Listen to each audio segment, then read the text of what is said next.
morning, Penny. How are you doing this morning? Good morning, Megan. I'm doing well. And you? Good. Thank you Good. for joining us today on Mavens of Manufacturing. I'm really excited to have you.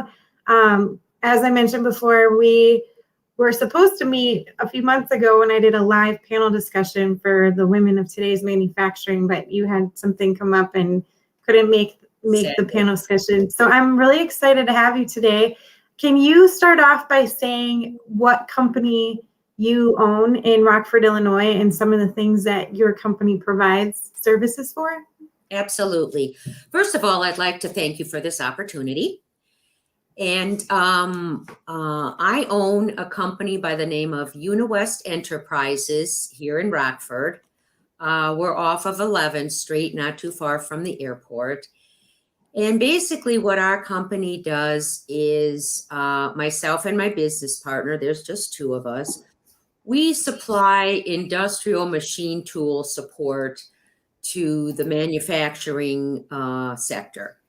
And basically Okay. what that involves is repair services of machines that have problems, that are down and production cannot be run. One of the other things we do as well is give support to schools, various schools in the area, and also outside of the Rockford community. We work a lot with schools as well. Okay. So one of the things that is affecting the manufacturing sector, as you know, is the skills gap. And there's expected to be over 2 million jobs available within the next 5 to 10 years. And I'm always curious to the women that I'm talking to, especially women leaders like yourself who own a manufacturing business. How has the skills gap affected your company, if at all? Oh, I think it has. Just to give you an idea, my business partner is 70 plus years, and he is still outgoing and working on machines and re-engineering things. So there is a big skills gap. I think one of the sad things is about maybe 15 years ago, maybe even going back as far as 20, some of the schools have started to dwindle down their areas where they would teach things like manufacturing and woodworking, the art of metalworking. And without that, I think sitting at the computer is fine in designing something. And we also need that for things like manufacturing. But sitting behind a computer is not going to help somebody use a hammer and nails to frame a house or to actually manufacture a part that maybe the aircraft industry needs or the auto industry needs, something out of metal. You still have to have somebody standing at that machine, kind of pushing buttons. The machine can be programmed to do all of that, but somebody still has to be there doing something, watching to make sure that the program runs properly, etc. And I think we really have to get our schools back into getting people interested in the manufacturing sector and start teaching them about things. Trade schools are extremely important for this. Mm-hmm. So I know that you're heavily involved within the Rockford community, and you mentioned that you do a lot of work with the schools. Yes. How young are you starting to get involved in the community? Is it just at the high school level and the college level? Are you starting to see more opportunities getting involved with kids at the elementary level or middle school level? I don't think at the elementary level. I think at the middle school level, we have a neighboring state that it has wood shop classes for kids that are in the elementary level. I mean, Okay. excuse me, in the middle school level. So starting about 6th grade, and it's boys and girls, and it's really great to see these kids start to learn about machines. And if they're doing some work on, let's say, a lathe, woodworking, the concept a lot of times, not always, but can be the same as going to a piece of metalworking equipment. That when I say the concept, it's the way the machine operates, not necessarily the product that you're doing. So I'd like to see maybe Illinois get kids in middle school involved in some of this as well. I remember when I was younger and in middle school, that was the first time I was ever introduced to like woodworking. And they tried putting me through a home economics class too. And I liked the cooking part of it. The sewing stuff, we were not friends at all with the sewing machine. So the woodworking though was what really interested me. And I was kind of saddened because the same school district that I grew up with, as I got older, we heard more and more about funding not being provided for those types of classes. And having 3 children of my own, my daughter who's 17, she's going to be graduating next year. I've noticed that one of the things that is lacking is just simple communication skills.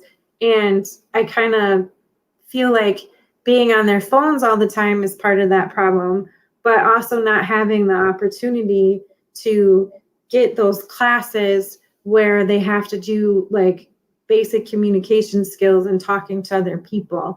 And before we hopped on the live here, you mentioned something about how you're involved with some of the mock interviews. And I'm just curious to know, what other things do you feel the younger generations are lacking in terms of moving forward in a career that deals with manufacturing? Well, the mock interviewing is good. I think sometimes, and this is not anything against teachers because I know that funds are limited, etc. But even in some of the classes, here's part of the problem. Sometimes when the kids get to a woodworking class or a metals class, they're not even capable. They don't know anything about fractions. They don't know anything about decimals. They don't know how to read a simple rule, ruler. And that's one of the things that a lot of the industrial arts teachers have a problem with, because they get these kids in here into a classroom and they don't really know the difference between 1/2 inch or 1/4 inch or 0.25 inch or 0.50 inch. So they're having to step back a little bit and teach a little bit more about basic math. And then, also there, if you can't read very well, that's always a problem, because when you're going to go into a certain field, reading and the comprehension of it is one of the most important things that we need to do. And my idea kind of for some of this stuff, especially in the mathematics area, instead of doing something on a whiteboard with a marker, maybe they have to have more props to try and explain to the kids, this is the difference between this and this. So I think, it's not all kids learn at the same level, and you have to have different ways of teaching. Absolutely, I agree with that.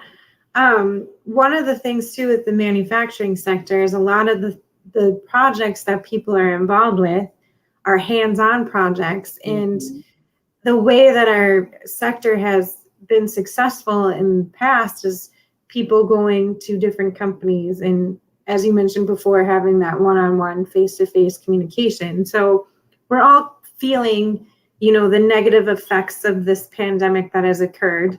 And I'm curious to know, how has the pandemic affected you in positive ways and negative ways? And what have you needed to do to sort of, adjust your strategy so that you're still maintaining that personal connection with your customers? Well, personally, my biggest obstacle is the mask. But I follow all the rules, etc.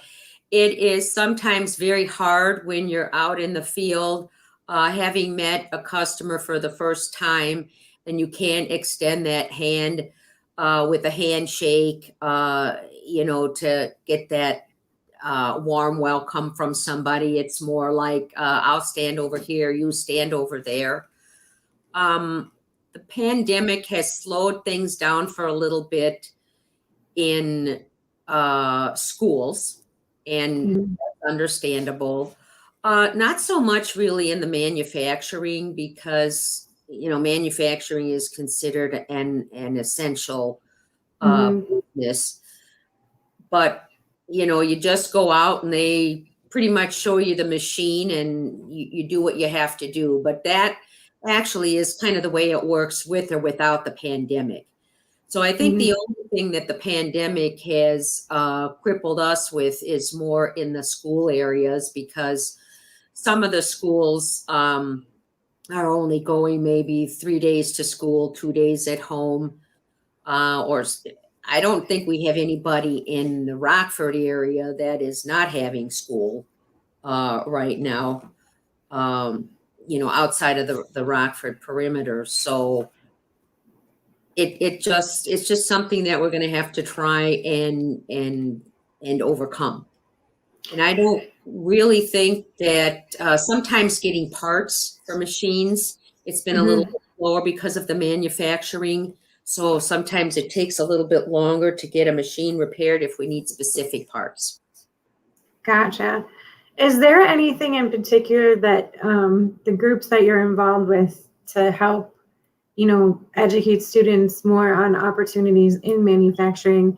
Has Have you been involved in any um, re-strategization? Like, have you had groups set up to talk to students via like platforms like this, like Zoom or Google Meet or something like that? Or what have you guys done to continue, trying to get awareness of manufacturing through the students?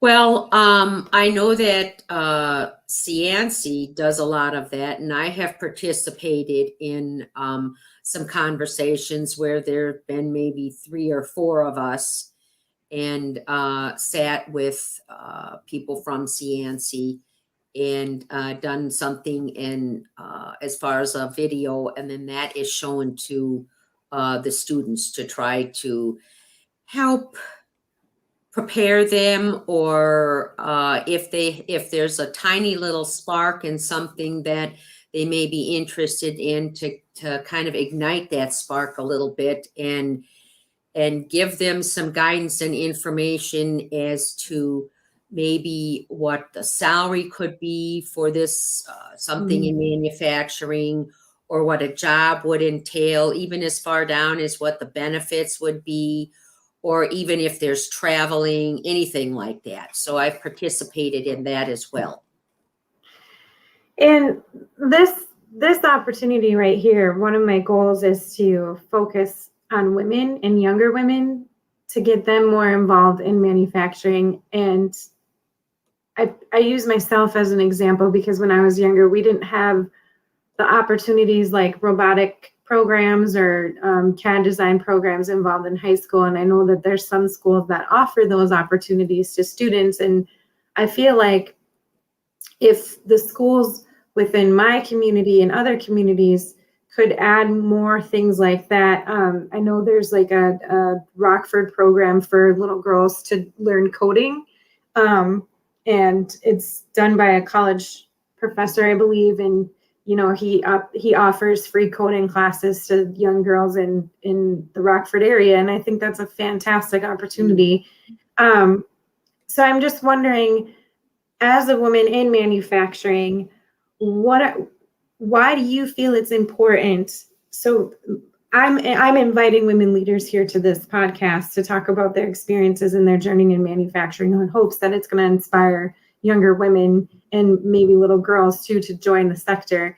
So my question to you is, why was it important for you to agree to come on this show, and why is it important to what's your personal opinion on why it's important to recruit more women into manufacturing? Well,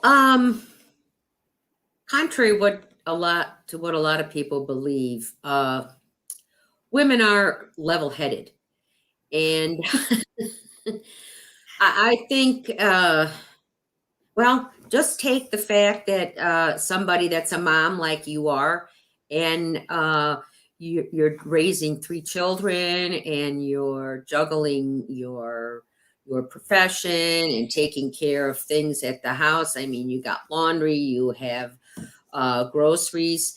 We can juggle a lot of things at one time, I think. Um, and I think it's important for women to get involved because manufacturing is really, I think, a great profession, and there's a lot of need for good people that understand things. I go into a lot of manufacturing shops, and I see a lot of women standing at a machine running a program. And we need to get back to being a manufacturing country and try to stop a little bit of all the importing that we do. Now, that I'm not saying that that's a bad thing, but let's get people involved in something that is good for them mentally. Hey, I made that part, I did this, and good for the country as well.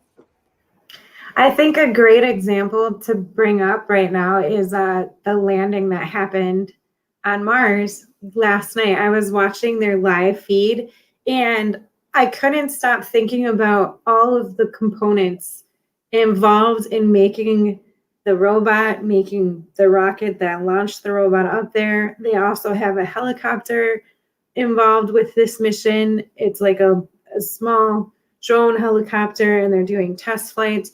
And watching that live feed, there wasn't just one or two people at the control center. There was like 20 people sitting in the same room, and they each had their own responsibilities. But you have everything from the components to build the actual structure of the robot, and then you have the components that are needed for the communications and the cameras, and just making sure that everything is working. It was mind blowing to me. And I was thinking, manufacturing made that happen because there's so many different parts Absolutely. to create that one thing. And another thing that I literally cried a little when they landed it and announced that it landed, because it just is such a big step for what's to come. And I could only imagine like how people felt back in the day when we first landed on the moon. And another thing that excited me is that they actually had women in the control area. The woman on the live feed was announcing step by step what was going on. And then they also had women explaining the science behind it. And I just feel like if we show more of that and explain what's going on, it will attract not just women, but younger generations to manufacturing. Because what a big deal. Like we're on another planet, not personally, but it's a step to that, because so many more people want to now land a person on Mars. And I think it's fantastic. So what are some of the things that you like doing personally in the community to get people excited? What got you excited about the sector when you first started out? Well, my path to this was done kind of by osmosis. And when I say that, I, back in 1981, started working for a company, and just as an administrative assistant. And then they decided that they needed someone to kind of take control of the purchasing rather than have the engineers just pick up the phone and order their own things. And it was a problem with cost accounting, et cetera, because the bookkeepers didn't know what was going where when they were building the machines. So they asked me, would you like to take this over? And I said, I'll give it a shot. But I need to work, so the engineers need to work with me because I've never really done this thing before. Well, I started to get very interested in it, and parts would come in and I would look at them, I would check them, and I'd say, I wonder what this does or where this goes on the machine. So I would start going out back and giving the parts to the individuals that were actually building the machines and say, what is this going to do on this machine? Or where is it going to go?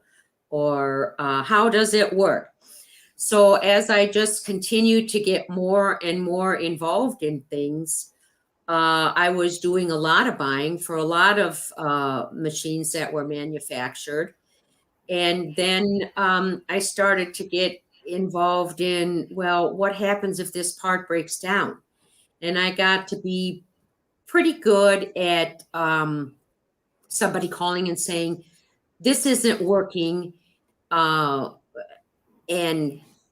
I need somebody to come out, and I'd be able to ask them questions and kind of decide where are we going to go, what parts are we going to need, etc. And then I met my business partner, and in 1995, and we just kind of started a business together. And he asked me at one time, "Would you like to go out on service with me?" And oh yeah, that's great. I get to go out for the day. And I've just been able to pick things up ever since that. But I can't accredit that to myself. I've had a very, very, very good mentor. Mm-hmm.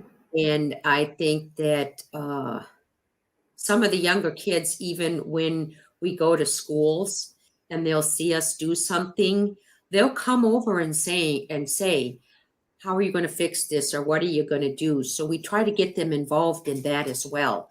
The kids are going to need to be able to understand a machine in order to be able to run it. So I think mostly what we concentrate on is just working with the kids when we're in schools, repairing machines.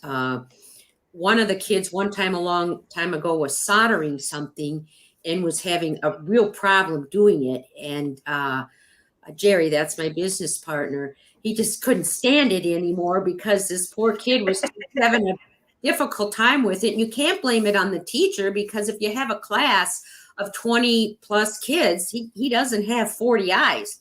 So he Right. walked over there and he says, okay, let's just start from the beginning. I'm going to show you what to do.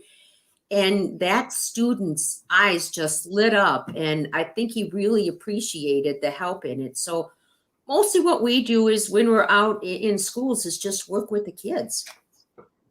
I think that's great too, because for me, having two toddlers at home too, one of the things that I notice is just their natural curiosity for things and how new things make their eyes get bigger. And my son Ronan, one of his favorite things to do is to take cars, and he lays on the ground on his stomach and he'll just take a car and he'll just watch it move back and forth.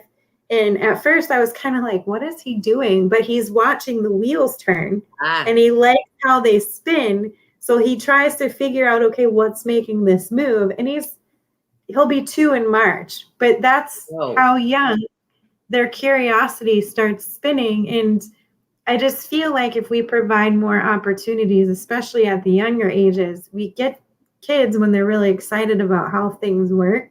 And if we can just tap into that passion earlier, then we can set them up for so many good things in their future, because that curiosity will just keep growing and growing and growing. But so I really appreciate the things that you're doing in your community, because I think that's one of the main challenges we have to overcome, is just getting more involved with younger generations when they're still interested in learning things, and, bait them in that way. Well, Penny, I so appreciate you taking the time out of your day to come talk with us on Mavens of Manufacturing. Is there anything else that you would like to touch on before I let you go for the day?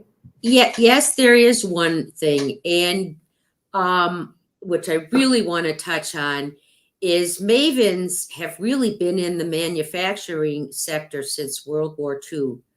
Mm-hmm.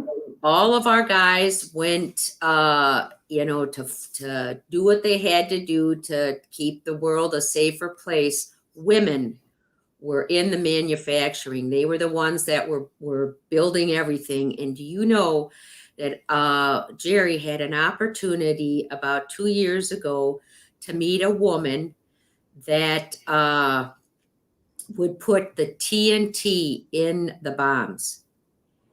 And she had to be suited up, completely suited up. And she would be on a platform. They would send her lunch up like on a rope or something. And when she came down, she had to take her suit off, and then she had to go into like the ladies' locker room and take a shower to make sure that she didn't have any of that TNT on her side. So I want everybody to remember that there have been Mavens since World War II, and we just keep going. I'm glad that you brought that up, because this is something that I have not discussed out loud.